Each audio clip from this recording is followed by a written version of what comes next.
alright, alright. Okay, okay, okay.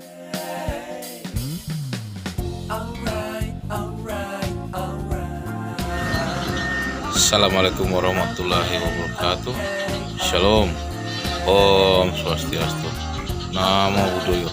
Salam sejahtera buat Anda semua. Setelah pelatihan hari ini kita akan sharing tentang hazard analis chemical critical point atau HACCP. Apa itu? Jangan kemana-mana, ikuti terus.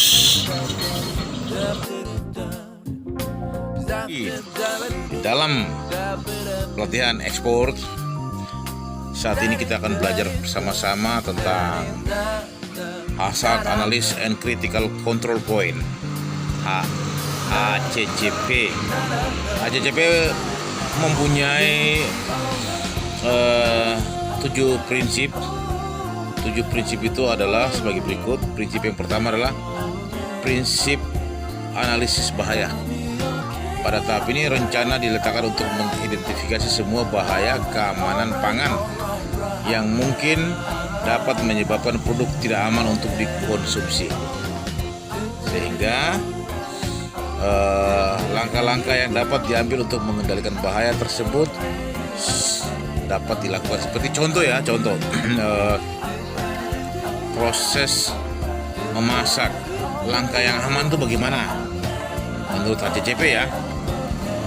Salah satunya bahaya yang diidentifikasi adalah kelangsungan hidup patogen karena waktu memasak bakteri patogen ya, tidak memandai suhu panas ataupun faktor-faktor dan lain-lainnya. Oh ya saudara-saudara, ini kita Pak Dia ada di luar ruangan, lebih santai karena mungkin ada banyak suara biasa ya. Mohon dipahami karena suara-suara tersebut adalah kendaraan yang lewat. Baik, kita saksikan yang berikut. Prinsip yang kedua dalam HACCP adalah mengidentifikasi titik kontrol kritis.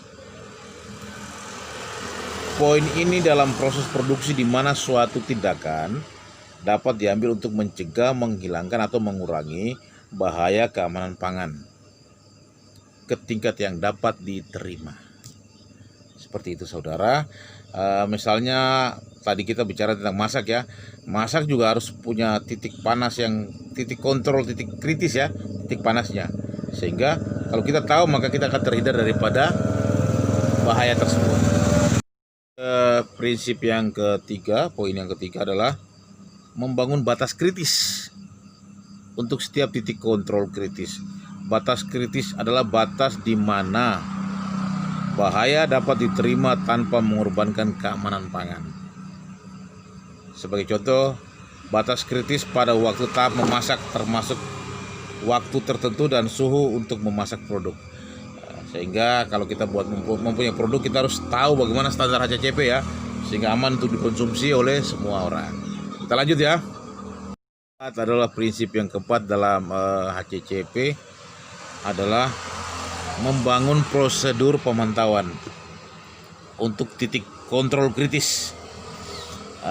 Kegiatan pemantauan ini rinci, sangat penting untuk memastikan proses terus beroperasi dengan aman dalam batas-batas kritis pada setiap kontrol atau titik-titik yang kritis. Seperti itu. Sebagai contoh, pemantauan prosedur pada titik kontrol kritis memasak bisa termasuk mengambil suhu internal dari produk dengan termometer khusus. Jadi ada alat kontrol yang harus kita gunakan untuk memantau kritikal makanan tersebut, itu sebagai contoh. Baik, kita lanjut ke poin kelima daripada prinsip HACCP sendiri. Yang kelima dari poin HACCP adalah membangun tindakan korektif. Tindakan ini harus diambil untuk membawa proses produksi kembali ke jalur jika pemantauan menunjukkan bahwa penyimpangan dari batas kritis telah terjadi. Jadi kalau tidak terjadi, umpama ada motor, melewati batas kritis, maka perlu dilakukan koreksi-koreksi untuk mengembalikan kondisi-kondisi tersebut ke batas-batas yang normal, di atas batas itu ya.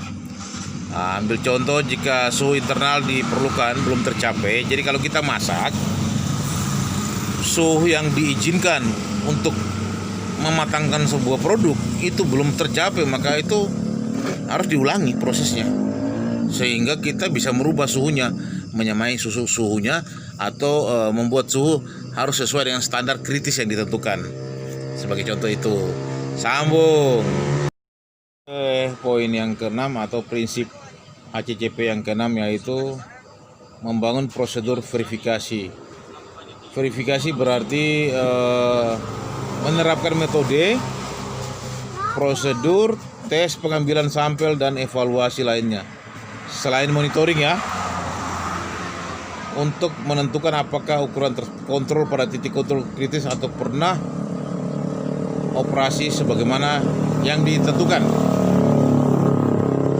Kegiatan verifikasi juga memastikan bahwa pemantauan dan tindakan korektif yang dilakukan sesuai dengan standar HACCP. Seperti itu saudara, dan kita akan jangan kemana-mana, kita akan ke prinsip poin yang ketujuh yang terakhir. Lagi mengembangkan dan melaksanakan serta memelihara sistem HACCP dalam setiap industri makanan adalah tanggung jawab perusahaan ya, tanggung jawab industri atau manajemen industri di bagian produksi. Cuma persoalannya adalah bagaimana kontrol bisa dilakukan oleh karyawan, sehingga karyawan mempunyai sebuah tanggung jawab untuk mengontrol, mengoreksi setiap penyimpangan yang telah ada dalam perusahaan, sehingga setiap hasil produk daripada makanan itu bisa dipertanggungjawabkan standarisasinya, seperti itu. Nah, HACCP sendiri merupakan standar internasional. Jadi kalau Anda mempunyai produk yang nanti untuk mendukung satu industri makanan atau minuman, Anda wajib mempunyai sertifikasi HACCP. Sehingga HACCP ini sangat-sangat penting buat para eksportir bergerak di bidang makanan maupun minuman. Seperti itu, saudaraku. Jangan kemana-mana, jangan lupa subscribe, like, and comment. Ada pertanyaan langsung di kotak komen. Saya tunggu. Salam sukses selalu. Ciao. Ya, kita tadi sudah banyak berbicara mengenai HACCP dan bagaimana aplikasinya. Sebenarnya HACCP ini bukan cuma untuk eksportir saja. Pengusaha warung, pengusaha restoran wajib mengetahui prinsip-prinsip atau memiliki dan mensertifikasi usaha mereka dengan HACCP. Karena HACCP ini terkait erat dengan keamanan pangan. Jadi di mana pangan yang Anda produksi itu harus aman, terverifikasi dengan baik, terkontrol dengan baik, sehingga ketika dilempar ke pasar, dikonsumsi oleh masyarakat, itu sudah sangat aman. Tetapi sampai saat ini, oke, maaf saudara, ada mobil lewat dan kita ini ada di pinggir jalan. Sampai saat ini pemerintah Republik Indonesia lewat Deperindak ataupun Depkes belum pernah mensosialisasi ini. Padahal ini sangat-sangat penting dalam dunia kuliner. Saya berpikir bahwa kemungkinan mungkin resto-resto tertentu saja yang memiliki HACCP dengan standar internasional.